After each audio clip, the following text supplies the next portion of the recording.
आगामी लोकसभा निवडणूक पाहता अमरावती शहर पोलीस आयुक्तालयातील अनेक पोलीस निरीक्षकांची बदली करण्यात आली। त्यांच्या जागी आता 5 पोलीस निरीक्षक शनिवारी दाखल झाले असून 4 पोलीस स्टेशनमध्ये 4 पोलीस निरीक्षकांना तात्पुरता प्रभारी चार्ज देण्यात आला आहे। रविवारी सायंकाळपर्यंत सर्व पोलीस स्टेशनमध्ये पोलीस निरीक्षकांना कायम पदभार सोपविण्यात येणार असल्याची शक्यता वर्तवली जात आहे। लोकसभा निवडणूक पाहता आयुक्तालयातील 10 पोलीस निरीक्षकांच्या बदल्या झाल्या असून नव्याने 10 पोलीस निरीक्षक शहरात येणार आहे।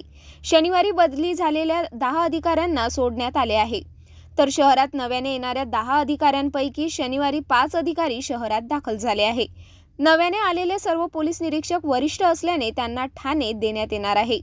तसेच गुन्हे शाखेच्या युनिट 1 व 2च्या चार्ज सुद्धा वरिष्ठ अधिकाऱ्यांना देण्यात येणार आहे। परंतु 5 अधिकारी आल्याने वरिष्ठ शहरातील कोतवाली, नागपुरी गेट, बडनेरा आणि नांदगाव पेठ ठाण्याचा तात्पुरता चार्ज दुय्यम ठाणेदाराला दिला आहे।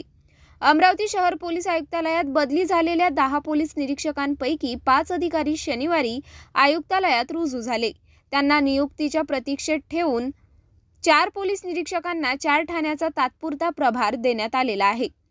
त्यामध्ये पोलीस निरीक्षक पुनीत कुलट यांना बडनेरा, वैभव पानसरे यांना नागपुरी गेट, तर हनुमंत ढोपेवाड, नांदगाव पेठ आणि ज्योती विलेकर यांना कोतवाली ठाण्याचा तात्पुरता प्रभार देण्यात आला आहे।